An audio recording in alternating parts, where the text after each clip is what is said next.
Anuj Puri, the chairman at Anarock Group, joining us on the show to discuss this and much more. Mr. Puri, hi, good afternoon. Always good to be chatting with you. Your report very interestingly highlights that the contribution that real estate has been making to India's GDP is all the way up from 6% in 2017 to 13% now. So that post-COVID boom that we've been seeing has been quite significant. Help us understand what is the share of commercial real estate over here, because warehousing and hospitality, retail, these are also some sectors that have recently picked up a lot. It's always a pleasure speaking with you. And it is true is what you said is that clearly the contribution that is coming in from the real estate has been just phenomenal over the last 4 or 5 years since the start of COVID. And mathematically, we think is that it'll contribute $1 trillion to the GDP by 2030. Isn't that aggressive? Because all the sector needs is a 10 to 11% CAGR. From here onwards, and you touched upon the various segments of real estate, whether it's offices, retail, data center, warehousing, and residential.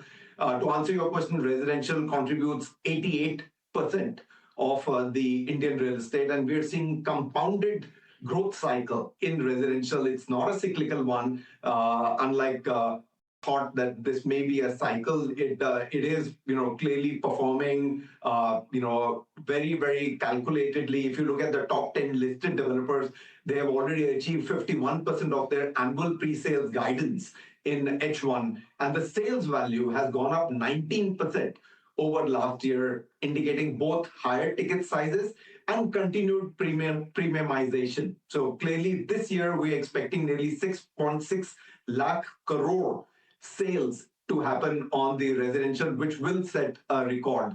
And not only that, if you were to look at the commercial, again, nearly 59 million square feet has been leased in the first 9 months of this calendar year. We are projecting 85 million square feet, and this is largely coming in from the GCCs. And they're generating a huge amount of employment, nearly 40% year-on-year growth. They are employing now 1.9 million professionals. These are the professionals going out and who are buying residential apartments, who are spending in the retail. Today, the retail malls, if you were to look at the vacancy, it's 4 to 5% vacancy, indicating that there is scarcity of high quality retail assets.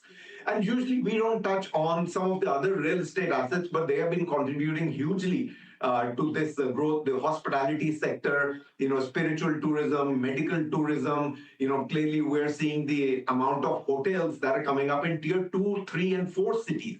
Nearly 74% of the new rooms that have got signed are in these tier 2, 3, 4 cities, and signaling that there is a huge amount of clear shift of hospitality investment into the smaller cities.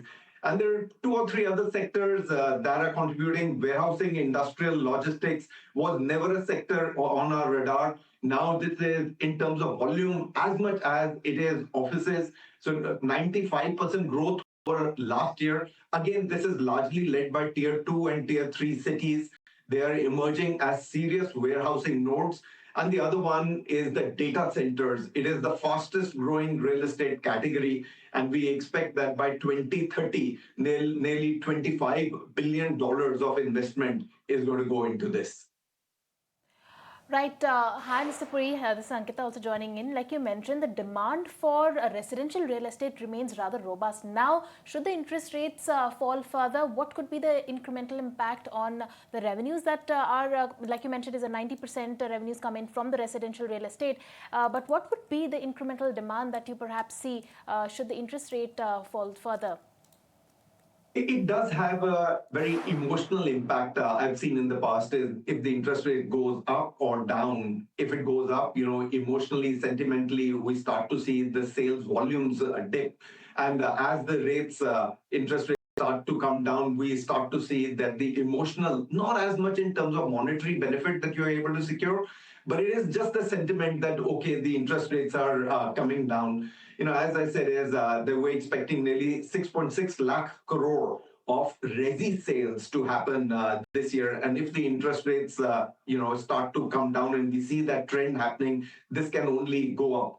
A lot of the benefit that we see is in the mid-level housing. if the interest rates, are brought down. Luxury and ultra luxury anyway are doing phenomenally well. I mean, if you were to compare in FY 2019 versus FY 25, the X growth in luxury and ultra luxury, indicating rising disposable income, aspirational buying, and a majority of the land deals that have happened for producing luxury and ultra luxury resi.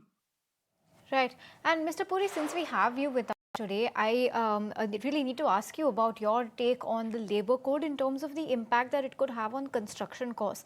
Now, if reports are to be believed, labor makes up about 25 to 30% of overall real estate construction costs. Now, with social security, insurance, healthcare benefits, all of this coming into place, how would that, in your view, impact construction costs for the real estate sector and perhaps maybe the overall top lines of some of these listed developers? It's a very important point that you mentioned. Clearly, with these labor laws that are coming in, which are the good thing that has been brought in or tabled at this morning time with the government. And it is true is that it's about 25-30% of the overall cost comes in from the labor. We believe is that the impact that will happen with these new modified labor laws, there will be an increase of 10 to 15% in the cost of the labor, indicating maybe 3 to 4% on the overall cost of construction. So not as much as that one would have expected, but yes, there will be a 3 to 4% increase in the cost of construction due to the new labor law norms. Right, Mr. Puri, so perhaps a 4 to 5 odd percent increment, but do you see that getting passed on to the consumers, or do you see these companies absorbing that cost?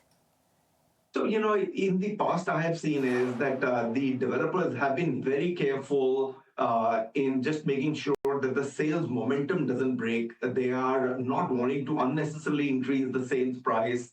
There is a fine balance between the fear and greed for the developers. And I'm seeing this cycle, unlike in the earlier cycles where the rates would sharply shoot, here the developers are largely wanting to contain the sale price. But I have seen that any additional cost of construction, they are passing it on to the consumer because they themselves don't have the kind of profit margins on their balance sheets to be able to absorb those additional costs. So I would assume that this will get passed on to the consumer.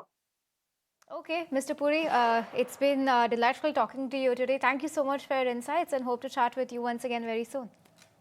Thank you very much.